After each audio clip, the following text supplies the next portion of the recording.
RRC नेटवर्कच्या ताज्या बातमीपत्रात आपले स्वागत। अशा आहेत आजच्या प्रमुख घडामोडी।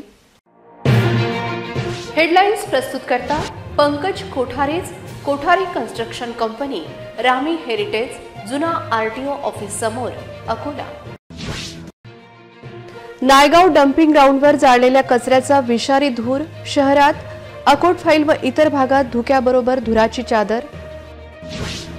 कचऱ्याच्या विषारी धुराने नागरिकांच्या आरोग्य धोक्यात, त्वरित कचरा जाळणे थांबविण्यासाठी महापालिकेने पुढाकार घ्यावा। भूमी अभिलेख आणि जिल्हा उपनिबंधक कार्यालयात दलालांचा सुळसुळाट, सेटिंगमध्ये दलालांबरोबर बनावट कर्मचारी आले समोर। जिल्ह्यात रेती घाटांवर रेती माफियांचा उच्छाद, महसूलच्या हात मिळवणीने शासनाचे कोट्यावधीचे नुकसान। रविवार सोमवार अकोल्यात पावसाची शक्यता, जिल्ह्यात थंडीचा जोर वाढल्याचे चित्र। आता सविस्तर बातम्या। लोकांना विषारी धुरात लोटण्याचा उद्योग अकोला महानगरपालिका करत असून यामुळे अकोल्याच्या उत्तर भागात राहणाऱ्या नागरिकांचे आरोग्य धोक्यात आले आहे। हिवाळ्यात धुक्याबरोबर धुराची चादर नायगाव अकोट फाईल परिसरात पसरत असल्याने या विषारी धुराचा बंदोबस्त करण्याची गरज आहे, अन्यथा नागरिकांना श्वसनाचे विकार वाढण्याची भीती आहे। डंपिंग ग्राउंडवर रोज कचरा जाळण्यात येतो। हिवाळ्यात या धुराचा मोठा त्रास स्थानिकांना तर होतोच, पण अकोला शहरावर सकाळी धुक्याच्या चादरीसह कचऱ्याच्या धुराची विषारी चादर दिसून येते। येथील कचरा जाळण्याचा उद्योग कोणाच्या आदेशाने सुरू आहे असा गंभीर प्रश्न समोर येत असून या सर्व प्रकारामुळे हजारो नागरिकांच्या मूलभूत अधिकारांचे हनन होत आहे। थेट लोकांच्या आरोग्याशी खेळ सुरू असताना महापालिकेची प्रशासकीय यंत्रणा झोपेत आहे काय, अशी संतप्त विचारणा स्थानिक नागरिक करीत आहेत। येथे ज्येष्ठांसह लहान मुलांचे आरोग्य बाधित होत असून त्यांच्या आरोग्यावर झालेल्या विपरीत परिणामाची जबाबदारी महापालिका आयुक्त, प्रशासक यांच्यासह आरोग्य विभागावर निश्चित करण्याची गरज आहे। अशा प्रकारे शहरालगत असलेल्या कचरा डेपोला आग लावली जात असताना त्याच्या विषारी धुराने नागरिकांना श्वसनाचे विकार वाढले आहे। याची भरपाई कोण देणार असा मुद्दा उपस्थित होत आहे। पालकमंत्री, स्थानिक आमदारांची याविषयी काही जबाबदारी आहे की नाही असा प्रश्न सामान्य नागरिकांना पडला आहे। ज्वलन ही आज महाराष्ट्रामध्ये खूप मोठी समस्या आहे असं म्हणायला हरकत नाही, कारण नागरिक घरातला सर्व कचरा, जैविक कचरा, प्लास्टिकचा कचरा बाहेर काढून ते जाळतात। पालिकेचे कर्मचारी सुद्धा अनेकदा डंप यार्डमध्ये नेऊन कचरा जाळतात। शहरातल्या वेगवेगळ्या वार्डात पण कचरा जाळण्याचे प्रमाण आपल्याला स्वतः पालिकेचे कर्मचारी करताना आढळतं। अकोल्यामध्ये पण अशा घटनांमध्ये वाढ झाल्याचं आढळतं आणि याच्यातून मोठ्या प्रमाणात प्रदूषणामध्ये वाढ झाल्याचं आपल्याला आढळत असतं। याच्यातून निघणारे जे धुलीकण आहेत 2.5 आणि 10 मायक्रॉनचे, ते तर घातक आहेच, पण यासोबत वायू प्रदूषण पण मोठ्या प्रमाणामध्ये होतं। शहरामध्ये आधीच वाहनांचं प्रदूषण आहे, वाहतुकीचं प्रदूषण आहे, धुळीचं प्रदूषण आहे आणि आपण जो कचरा जाळतो हे त्याच्यामध्ये ॲड झालेलं प्रदूषण आहे। आणि म्हणूनच केंद्र सरकारनं प्रदूषण नियंत्रण मंडळानं हे सॉलिड वेस्ट मॅनेजमेंट जे रूल्स आहे ते लागू केले आहेत आणि कायद्यानं प्रदूषण करणं हे गुन्हा ठरवण्यात आलेलं आहे।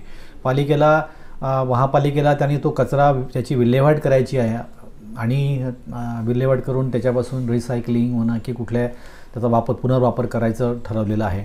नागरिकांनी सुद्धा स्वतःची जिम्मेदारी समजून हा कचरा त्यांनी न जाळता त्याची विल्हेवाट त्यांनी लावायची आहे आणि पालिकेकडे ते सुपूर्द करायचं आहे किंवा त्यांनी झिरो वेस्ट जे आहे ते केलं पाहिजे। आजकाल झिरो वेस्ट ही एक नवीन पद्धत आता संपूर्ण शहरामध्ये येत आहे।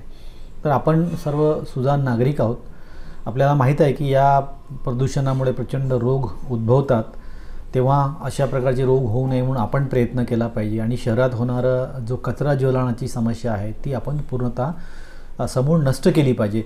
नायगाव येथील डंपिंग ग्राउंड तसेच शहरातील इतर ठिकाणी सफाई कामगार कचरा जाळत असून तो चुकीचा आहे। यात प्लास्टिक थेट जाळल्याने मोठ्या गंभीर समस्येला अकोलेकरांना सामोरे जावे लागेल।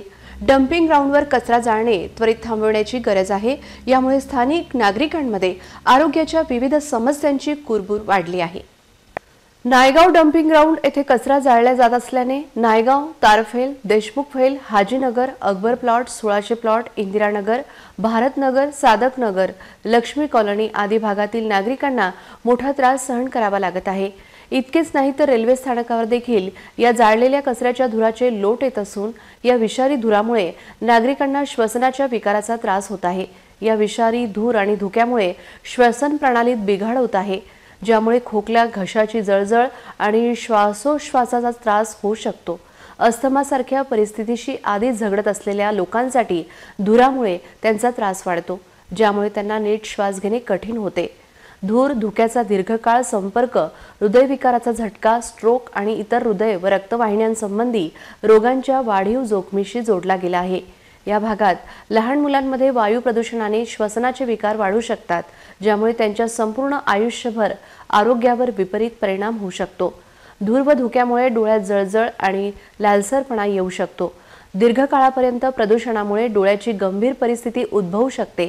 वायू प्रदूषण धुक्याच्या घटकांसह मध्यवर्ती मज्जासंस्थेवर प्रतिकूल परिणाम करू शकतात। हे अल्झायमर आणि पार्किन्सन सारख्या न्यूरोजनरेटिव्ह रोगाच्या वाढीव जोखमीशी जोडलेले आहे। जमीन, प्लॉट आणि शेती यांच्या मोजमाप व नोंदीसाठी असलेल्या भूमी अभिलेख विभागात दलालांचा सुळसुळाट कायम असून शासकीय गोपनीयतेचा भंग होत आहे। त्याचबरोबर सामान्य नागरिकांच्या तक्रारींचे कामांचे निराकरण होत नसल्याचे चित्र आहे। अकोल्यातील भूमी अभिलेख विभागातील रेकॉर्ड रूम अद्ययावत नाही। या विभागात कोणी पण येते आणि त्याला आवश्यक ते शासनाचे महत्त्वाचे कागदपत्रे हाताळत असल्याची माहिती प्राप्त झाली आहे। दलालांचा मुक्त संचारामुळे शासकीय गोपनीयतेचा भंग येथे होत आहे। इतक्यावर दलाल थांबत नसून त्यांना हवा ते कागदपत्रे मिळवण्यासाठी पुढाकार घेत आहे।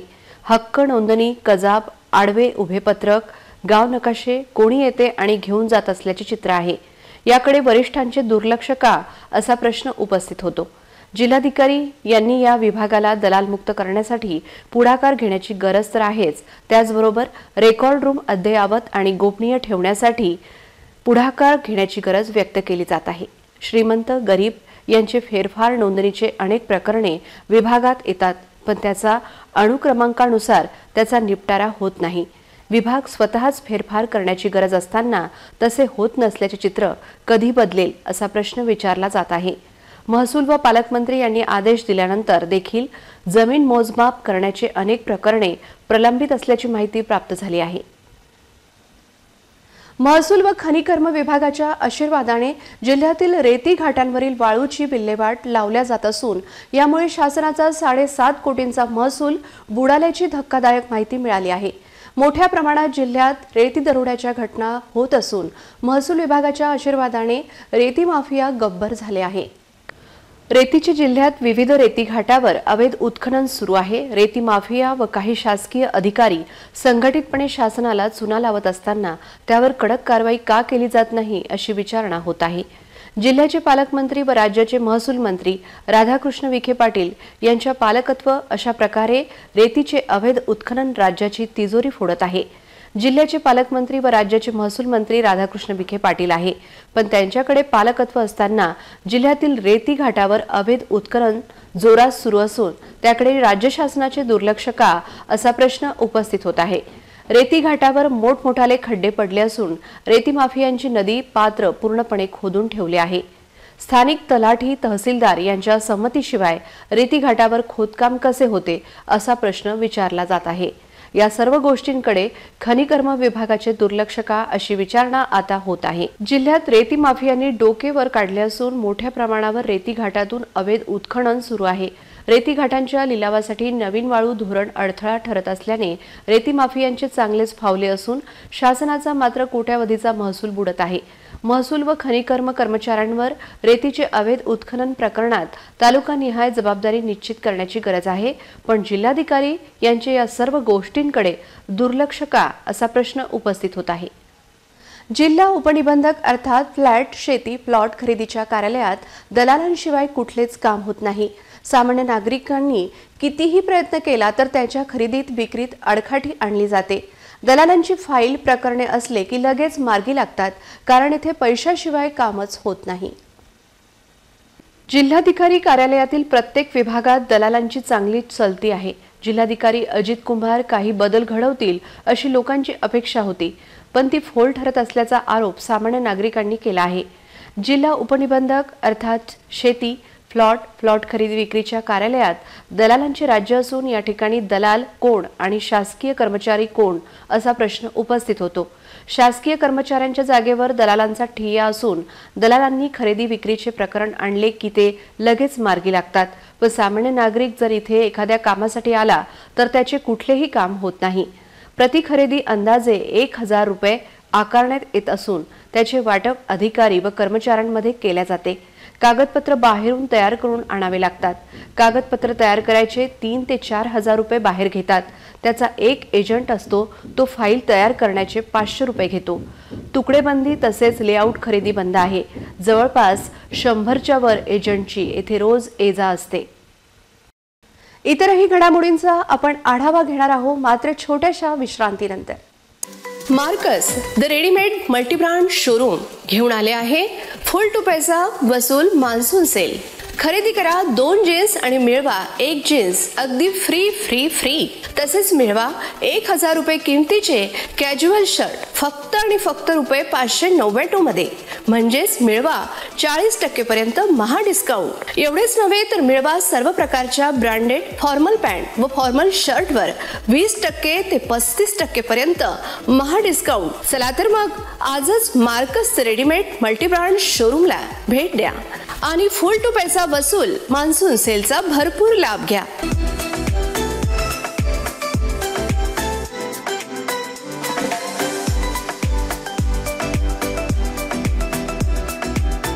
तर आमचा पत्ता आहे Marks the readymade multibrand showroom, LRT college road, Raghuvanshi Mangal कार्यालयाच्या बाजूला, अकोला।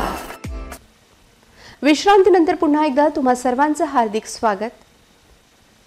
धार्मिक, शैक्षणिक आणि इलेक्शनच्या कामात पोलिसांच्या मदतीला धावणारा होमगार्ड थकीत मानधनाने त्रस्त आहे। अकोल्यातून मध्य प्रदेश निवडणुकीसाठी गेलेल्या 500 होमगार्डचे सुमारे 23 लाखांचे मानधन थकीत असल्याची धक्कादायक माहिती मिळाली आहे।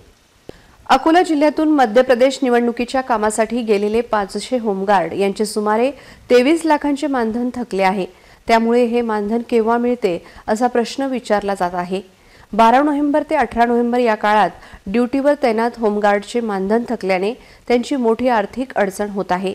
मध्य प्रदेश निवडणूक बंदोबस्तावर तैनात होमगार्ड यांचे मानधन केव्हा मिळणार अशी विचारणा होमगार्ड खाजगीत करत आहे। मध्य प्रदेशमधील निवडणूक शांततेत पार पडण्यासाठी अकोल्यातून सुमारे 500 होमगार्ड विविध विधानसभा क्षेत्रनिहाय तैनात करण्यात आले होते, पण त्यांचे मानधन थकल्याने त्यांची आर्थिक कोंडी होत आहे। मध्य प्रदेशातून ड्युटी करून आल्यावर हे मानधन लगेच हातात मिळणे गरजेचे होते, पण गेल्या 3-4 दिवसांपासून ते मिळाले नसल्याची ओरड आहे। सुमारे 500 लोकांचे सुमारे 23 लाखांचे मानधन थकल्याची बाब होमगार्ड ऑफिसने मान्य केली असून लवकरात लवकर शासनाने पैसा उपलब्ध करून दिल्यावर ते होईल असे स्पष्ट केले आहे। पण निवडणूक काळात कुठलाही निधी लगेच मिळत असताना होमगार्डचे मानधन का थांबले अशी विचारणा आता होत आहे। अकोट फाईल येथे किरकोळ वादातून झालेल्या दंगलीच्या प्रकरणात 3घांना अटक केली आहे, तर या प्रकरणातील इतर 7 आरोपी फरार असून त्यांचा शोध पोलीस घेत आहेत। अतिशय किरकोळ कारणावरून उसळलेली ही दंगल पाहता पोलिसांनी कठोर कारवाईचे संकेत दिले आहे। भविष्यात अशा प्रकारे किरकोळ कारणामुळे दंगल भडकणार नाही या दृष्टीने उपाययोजना सुरू केली आहे। शहरातील अकोट फाईल पोलीस ठाण्याअंतर्गत भीमनगर चौक व कादरीपुरा चौक परिसरात किरकोळ कारणावरून 2 गटात सोमवारी रात्री वाद निर्माण झाला। यावेळी तुरळक दगडफेक झाली। पोलिसांनी वेळीच घटनास्थळ गाठून परिस्थितीवर नियंत्रण मिळवले होते। या प्रकरणी दोन्ही गटांविरुद्ध दंगलीचा गुन्हा दाखल करण्यात आला आहे। भीमनगर परिसरात एका मद्यपी व्यक्तीने शिवीगाळ केली, त्यामुळे परिसरात तणाव निर्माण झाला होता। आपसी वादातून दगडफेक करण्यात आली। या घटनेची माहिती मिळताच अकोट फाईल पोलीस घटनास्थळी दाखल झाले। पोलिसांनी परिस्थितीवर वेळीच नियंत्रण मिळवून गुन्हे दाखल केले आहे। पोलिसांनी धरपकड सुरू केली असून 3घे अटकेत असून 7 लोक फरार आहेत। शहरात कायदा आणि सुव्यवस्था कायम ठेवण्यात पोलिसांना यश आले आहे। अकोट फाईल पोलीस तपास करत आहेत। अफवांवर कोणीही विश्वास ठेवू नये असे आवाहन पोलिसांनी केले आहे। जुनी पेन्शन संदर्भात कर्मचाऱ्यांच्या शंकांचे निरासन करण्यासाठी मध्यवर्ती संघटक सचिव विश्वजित काटकर गुरुवार 23 नोव्हेंबर रोजी अकोल्यात मार्गदर्शन करणार आहे। त्यांच्या मार्गदर्शनाचा लाभ घेण्याचे आवाहन कर्मचारी संघटनेचे पदाधिकारी राजेंद्र नेरकर यांनी केले आहे। जुनी पेन्शन योजना लागू करावी याकरिता महाराष्ट्र समन्वय समितीच्या आदेशान्वये 14 मार्च 2023 पर्यंत संपूर्ण महाराष्ट्रातील 17 लाख कर्मचारी बेमुदत संपावर होते। या काळात सदर संपाबाबत शासनाने आश्वासन देत जुनी पेन्शन योजना एक समिती स्थापन केली होती। सदर समितीने शासनाकडे अहवाल सादर केला होता। सदर अहवालाबाबत प्रबोधन करण्याकरिता व कर्मचाऱ्यांच्या काही प्रश्न असतील त्याबाबत उपाययोजना करण्याकरिता उद्या दिनांक 23 नोव्हेंबर रोजी निमंत्रक तथा मध्यवर्ती संघटनेचे सचिव विश्वजित काटकर हे उपस्थित राहणार आहे। याकरिता सर्व कर्मचारी संघटनेचे पदाधिकारी, अध्यक्ष, सदस्य, सचिव तसेच सर्व कर्मचारी यांनी दुपारी 12:30 वाजता जिल्हा परिषद सभागृह येथे उपस्थित राहावे असे आवाहन कर्मचारी संघटनेचे राजेंद्र नेरकर यांनी केले आहे। कर्मचाऱ्यांचा जिव्हाळ्याचा प्रश्न जुनी पेन्शन याकरिता समन्वय समितीच्या आदेशान्वये महाराष्ट्र समन्वय समितीच्या आदेशान्वये दिनांक 14 मार्च ते 20 मार्च संपूर्ण महाराष्ट्रातील 17 लाख कर्मचाऱ्यांनी संप केला होता। सदर संपाबाबत शासनाने जुनी पेन्शन मंजूर करण्याबाबत आश्वासन दिले होते व त्यासाठी त्यांनी समिती गठीत केली होती। त्या केलेल्या गठीत समितीने अहवाल शासनात सादर केलेला असून सदर अहवालाबाबत प्रबोधन करण्यासाठी किंवा कर्मचाऱ्यांचे काही प्रश्न असतील त्याकरिता निमंत्रक तथा मध्यवर्ती संघटनेचे सचिव विश्वजित काटकर हे उद्या जिल्हा परिषद सभागृहामध्ये 12:30 वाजता येऊन मार्गदर्शन करणार आहेत। याद्वारे सर्व कर्मचारी सर्व संघटनांचे पदाधिकारी, अध्यक्ष, सचिव यांना विनंती करण्यात येते की त्यांनी जिल्हा परिषद सभागृहात उद्या 12:30 वाजता उपस्थित राहून सभेस उपस्थित राहावे ही याद्वारे नम्र विनंती करण्यात येते। रविवार आणि सोमवार पावसाची शक्यता हवामान खात्याने व्यक्त केली आहे, तर दुसरीकडे थंडीचा जोर वाढला आहे। पाऊस पडल्यानंतर पुन्हा थंडीत वाढण्याची शक्यता व्यक्त केली जात आहे। अकोल्यात 25 ते 27 नोव्हेंबर दरम्यान मध्यम व हलक्या स्वरूपाचा पाऊस पडणार असल्याचा हवामानाचा अंदाज प्रादेशिक हवामान केंद्राने वर्तवला आहे। त्यामुळे पिकाच्या दृष्टीने काळजी घेण्याची कृषी विभागाने इशारा दिला आहे। हवामानात घट झाली आहे, थंडीचा जोर वाढला आहे। बहुतांश ठिकाणी तापमान घसरल्याने लोक शेकोटीचा आधार घेत आहेत। बंगालच्या उपसागरात तयार झालेल्या चक्रीवादळामुळे देशात काही ठिकाणी हलका ते मध्यम पाऊस पडण्याची दाट शक्यता आहे। काही ठिकाणी दाट धुक्याची चादरही पाहायला मिळणार आहे। अकोला जिल्ह्यात थंडीचा जोर वाढल्याने नागरिकांनी स्वेटर खरेदीकडे लक्ष केंद्रित केले आहे। त्याचबरोबर उबदार कपडे घालून नागरिक सकाळी फिरायला निघाले आहे। पुन्हा एक नजर टाकूया आजच्या प्रमुख घडामोडींवर। हेडलाईन्स प्रस्तुत करता पंकज कोठारी कन्स्ट्रक्शन कंपनी, रामी हेरिटेज, जुना आरटीओ ऑफिस समोर, अकोला। नायगाव डम्पिंग ग्राउंडवर जाळलेल्या कचऱ्याचा विषारी धूर, शहरात अकोट फाईल व इतर भागात धुक्याबरोबर धुराची चादर। कचऱ्याच्या विषारी धुराने नागरिकांच्या आरोग्य धोक्यात, त्वरित कचरा जाळणे थांबविण्यासाठी महापालिकेने पुढाकार घ्यावा। भूमी अभिलेख आणि जिल्हा उपनिबंधक कार्यालयात दलालांचा सुळसुळाट, सेटिंगमध्ये दलालांबरोबर बनावट कर्मचारी आले समोर। जिल्ह्यात रेती घाटांवर रेती माफियांचा उच्छाद, महसूलच्या हात मिळवणीने शासनाचे कोट्यावधीचे नुकसान। रविवार सोमवार अकोल्यात पावसाची शक्यता, जिल्ह्यात थंडीचा जोर वाढल्याचे चित्र। बातम्यांसाठी तुम्ही पाहत रहा RRC न्यूज YouTube चॅनलवर। तुम्ही पण लाईक आणि सबस्क्राईब करा RRC डिजिटल अकोला हे YouTube चॅनल। जगभरात कुठेही पहा RRC डिजिटल अकोला। पुन्हा भेटूया ताज्या बातम्यांसह, नव्या घडामोडींसह नव्या बातमीपत्रात। तोवर नमस्कार।